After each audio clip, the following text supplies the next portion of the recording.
Hello everyone, Darth Vegan here, and that was a performance by the St. Elizabeth Choir. Yeah, and this is a Pride March. Just getting the speakers ready. A little break.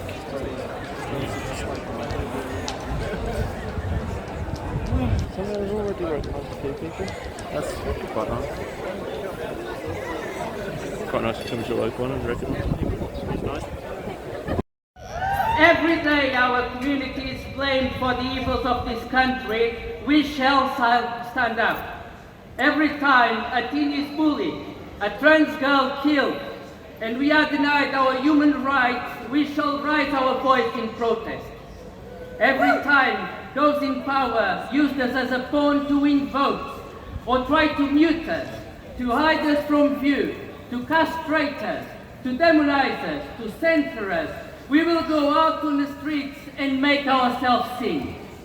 Yeah! Pride blooms, it's this community's Remembrance Day, the day we celebrate our heroes. So this evening, we are honoring those that fight against discrimination, indifference, bigotry, intolerance, hatred, but more importantly, fight for our rights. Today, we are soldiers. We lay flowers and pay our respect, and then we march in protest to claim back our dignity and our rights. Yeah! This is our time, the time to unite, to go and spread the love, and to strongly support Suffolk's LGBTQIA+ community in schools, in hospitals, in hospices, in care homes, prisons, businesses, and in the streets. Wherever is a member of our community, there will need to be to attend their needs and fight for their rights. Times have changed, and Pride cannot be just a day of party. There is work to do and a community to rebuild. No more trans people buried under the dead name. No more bureaucracy to recognize gender. No more elderly people returning to the closet because we forgot them. No more prisoners afraid of what they are because we are too prejudiced to support them. No more hate crime or fear of walking in the streets because we don't care about each other. We are not alone. Yeah! We are a community, and the time has come to start acting as such. Let all Suffolk know that we are strong. And to those that will take over after we are gone, please note that the road is as straight as we are.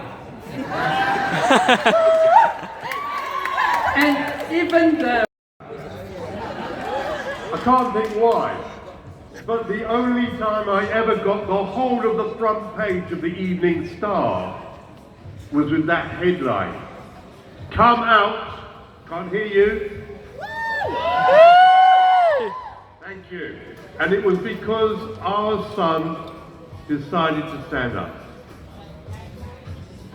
And he was on the front page of the Star with his dad, looking for the day when he and those who he loved would be completely accepted in the church. We are getting there. It's taking time. Thank you, those churches already moving towards it. Thank you, those who already welcome everybody. Let's move further and faster, because there's a lot of problems out there. I now live in Felixstowe, and we fly the flag frequently. I think in the 8 years I've been there, we've worn out 8 flags. Yay! They haven't always been worn out though. Sometimes they've been cut down. This year alone, our pride flag has been cut down 3 times, and once it was taken and stuffed into the post box on the corner. Sadly, that person full of hatred did not know that the postie gets their biscuits from the vicarage. And the flag flies there tonight. Because I say, come out all ye faithful. I say come out all ye faithful because it's deeper than moments like this. There was once when some Christian, I'm sad to say, full of hate, left a note on the altar in our church, commanding us to remove the flags of Satan from our flagpole. And my response is this: rainbow flags? Who put the colours in the rainbow? God did. God. That's it. God is a rainbow God. God made everything in God's image, and we are all loved and cherished by that one God who gave us the rainbow to unite us together.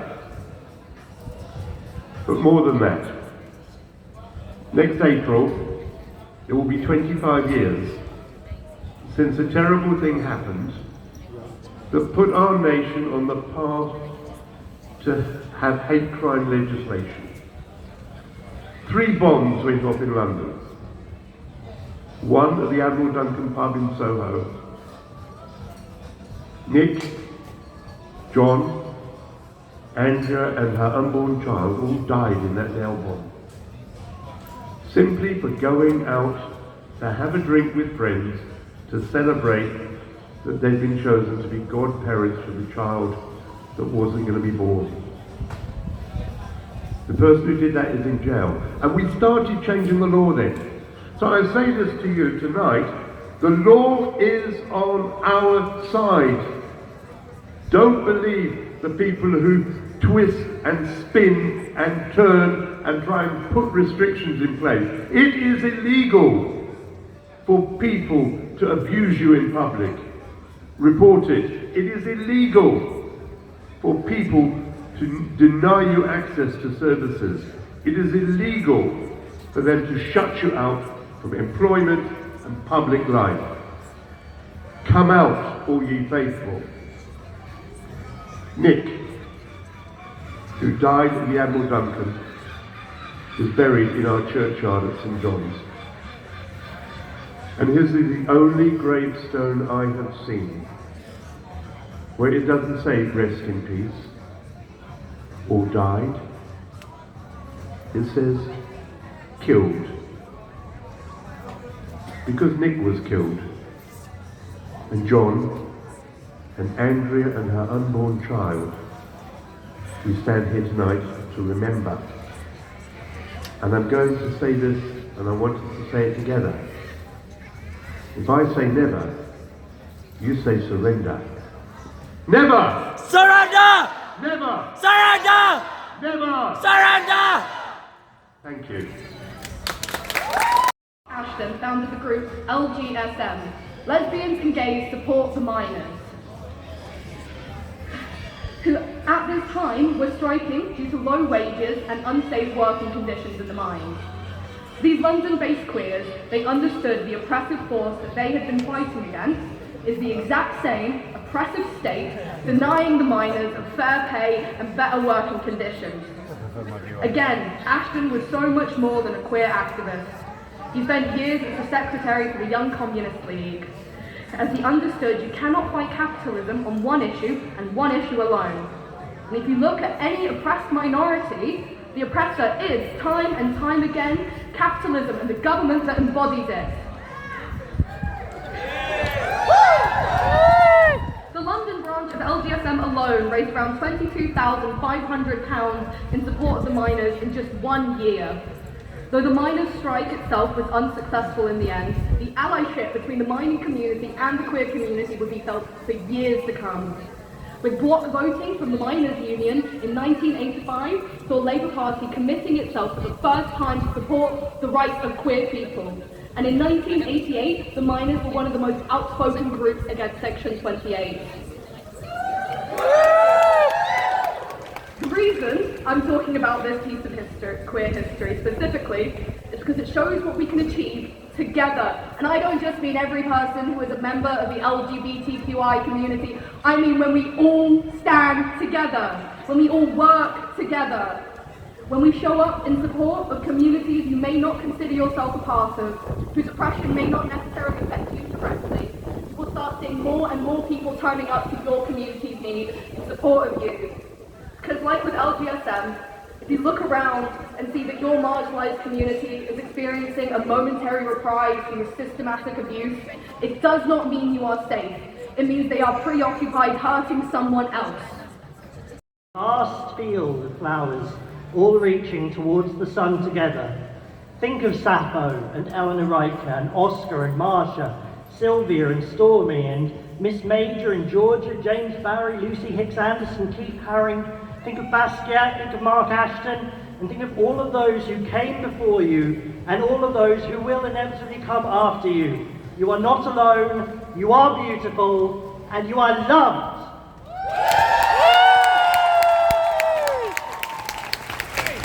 And as I said, we are all still here. And we're not leaving, except I am. I'm leaving this space in a moment. Thank you, everyone.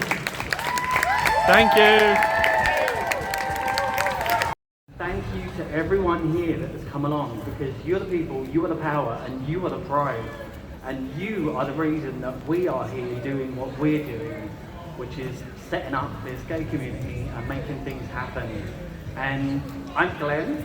My journey has been a bit of a bumpy ride. I'm bullied all the way through school, got kind of bashed around and bounced from school to school and kind of evolved.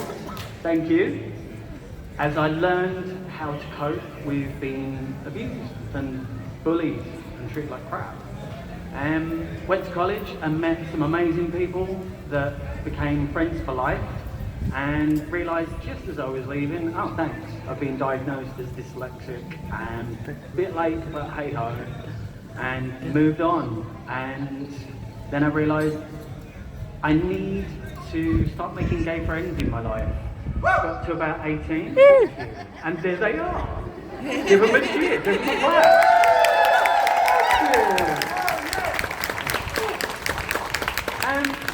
So I had to leave home when I was about 18, which is a little bit too early for my liking. Again, not good times, but hey ho. 19, I kind of thought, right, I'm coming out. And I strategically started to do that again and again and again, coming out thing. Yeah, surprise, it's not a one-off. And picked the people I thought were going to be awesome and the people I thought were going to be tricky, and it was the exact opposite. All the ones I thought were going to be great, not so much. And all the ones I thought would be tricky, it was a piece of cake. And they were like, yeah, and? So yeah. And then a little while later on, I met this guy. This is Fernando. This is my husband. Yay!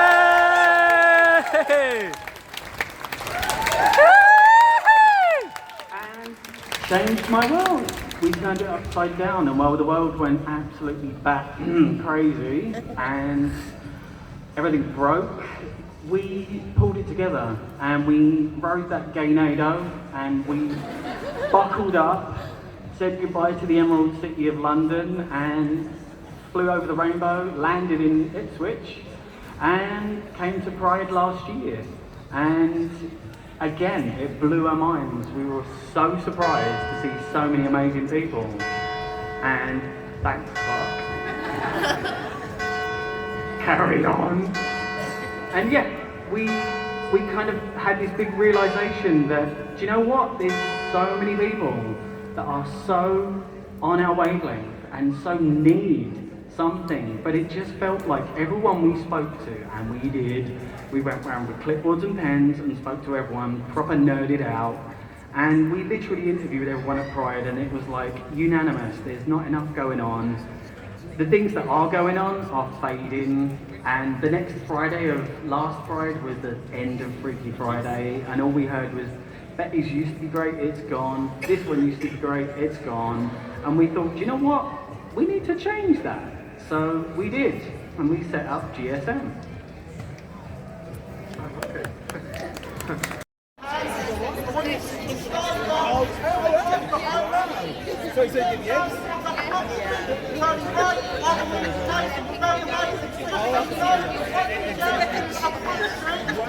There is live traffic, so when we get to that part now, I need you guys to stick to the pavement.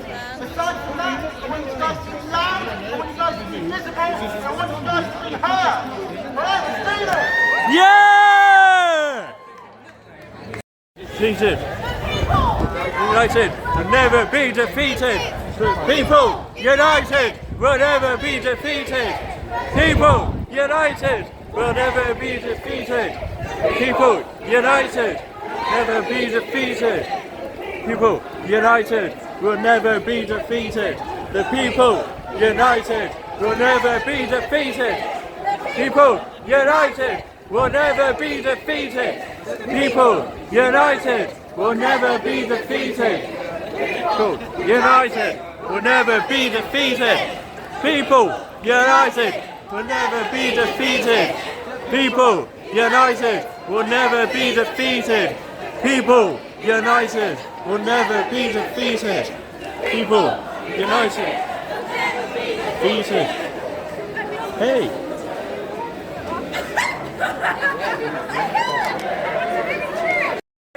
We're queer. We'll never disappear. We're here. We're queer. We'll never disappear. We're here. We're queer. We'll never disappear. We're here. We're queer. We'll never disappear.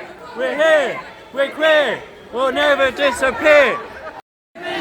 Black, white, gay, straight, we do not discriminate. Black, white, gay, straight, we do not discriminate. White. Black, white, gay, straight, we do not discriminate. Black, white, not discriminate.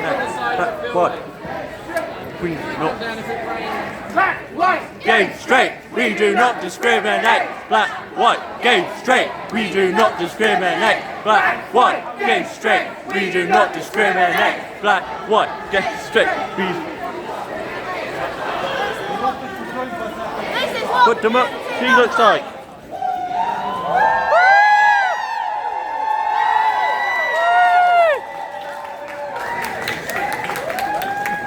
Alright, so after the protest I went to the gay social meetup,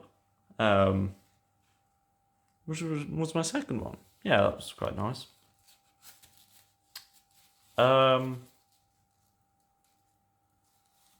Was more chatty than I was last time, but you know, then the pub closed. I was just standing outside, you know, minding my own business. And then some people, some guys just decided to walk past and shout shame at me. And then someone else said, "Oh, it's fine, they're Irish and they're drunk." Well, you know what I think of that? Any more of that? I'm burning this flag. And I won't go into what else I would like to do. Because it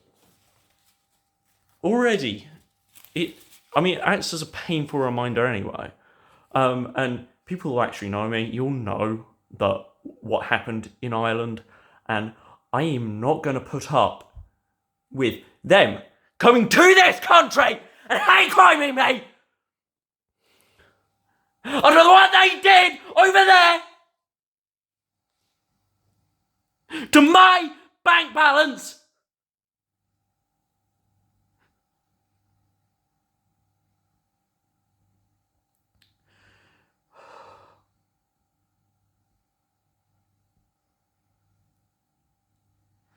I'm sorry for that.